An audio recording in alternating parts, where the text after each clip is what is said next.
When I started Microsoft, I didn't think of it as all that risky. I mean, I was so excited about what we were doing. It's true I could have gone bankrupt, but I had a set of skills that were highly employable. And in fact, my parents were still willing to let me go back to Harvard and finish my education if I wanted to. That requires 3 or 4 years of improvement and patience and really sticking with it. That we're very good at that. Take Windows, which we bet our company on. Everybody who doubted that would succeed. IBM did not support us in that. It took longer than we expected. Over 4 years before finally graphical interface got popular, and now people take it for granted. It's part of every personal computer, and you just expect it to be there. That was one of the grand successes of the company. In the same way, we're betting on the internet, that our tools there will be popular, and that a few of these content plays that we've decided to get involved in, that the scale and the users will make those into great businesses. My calendar gets very full with those, and then at night, after the kids have gone to bed, I'm on email a great deal. I get messages during the day. That's my chance to give long responses. And then over the weekend, I send a lot of mail as well. I take 2 weeks a year to just go off and read and think, where I'm not interrupted by work or anything else. I'm just solidly trying to think about the future, and people get to send me things to read as part of that so-called Think Week. So it's a nice mix of things. About 25% of the time then I'm out traveling around, meeting with customers, Europe, Asia, and that sort of helps me think, okay, do we have the right priorities? What are people responding well to, and what would they like to see us do better? Well, the thing that you're likely to be world class at is whatever you obsessed over from, say, age 12 to 18. In my case, it was writing software, where I would think I was good, and then I would meet somebody who would tell me I wasn't, and I would look at their code, and I went through 4 sort of comeuppances of, oh, that's what a really good programmer looks like. And part of the reason I worshiped Digital Equipment was eventually it was a couple of their very best programmers who came and shared with me how they thought about it, how they did things. And I had studied their code, and there were several people who were so key to my doing that. So today, I would go into software, which today that means going into artificial intelligence. Computers still can't read. They cannot take a book of information and say pass an AP test on that book. And that's a solvable problem, but it's a knowledge representation problem. And I've always wanted to solve that problem. I'm jealous that maybe one of you gets to work on that. I'm unlikely to go back and be hands-on in that way, but it's the juiciest problem ever. I've thought about it for a long time. So I would go into AI. You find you can't just keep doing the same old thing you were doing before. You have to take your skills and attack the new frontiers. For example, graphical interface used to be outside the operating system, and so there were many people doing those systems.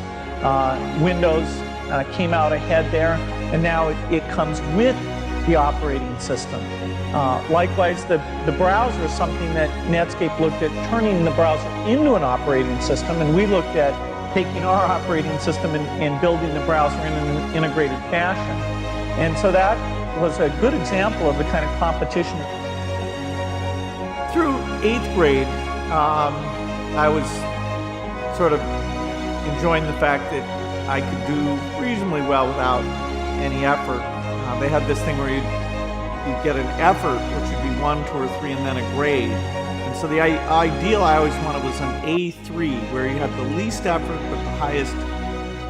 So my grades weren't all that great. And then in 8th grade, I had been at a private school for a couple of years and decided that I better start getting good grades, both in terms of having some freedom, the way I'd be treated, and thinking about college. So from 9th grade on, I had a reasonably spotless grade record. So that I got quite serious about grades at that point. Math was the thing that came most natural to me. And you take these exams, some of which were sort of nationwide exams, and I did quite well on those, and that gave me some confidence. And I had some teachers who were very encouraging. They let me read textbooks. They encouraged me to take a college course on symbolic math, which is actually called algebra. So I felt pretty confident in my math skills, which is a nice thing because not only the sciences, but economics, a lot of things, if you're comfortable with math and statistics and ways of looking at cause and effect, that's extremely helpful. I enjoy what you do every day. And for me, that's working with very smart people. It's working on new problems. You know, every time we think, hey, we've had a little bit of success, we're pretty careful not to dwell on it. We wake every day knowing that in the business of technology, you have to think about what are you missing? What is the research or customer feedback that you should be paying more attention to? And how do you keep that pace of innovation very, very high? How do you make sure you're hiring the very best people? And that kind of focus has helped drive us forward through all the milestones the company has had. Certainly the internet is a great example of that. We had to tear up our plans and step back and say, well, how do we really embrace all that's good about the internet and recognize some of the shortcomings and make sure we're leading the way?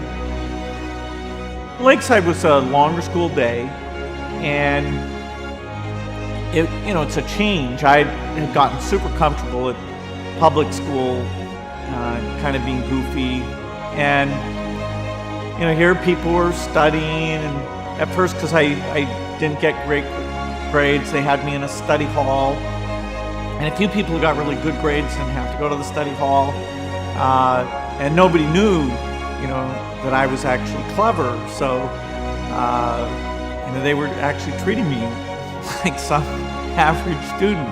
Anyway, it was an adjustment, and all the other kids there were making the adjustment as well. So it took a couple of years to get my grounding.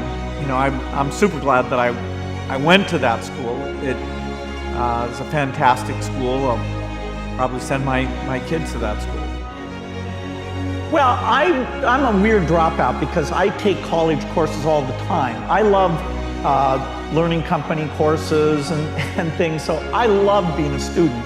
And there were smart people around, and they fed you, and they gave you these nice grades that made you feel smart.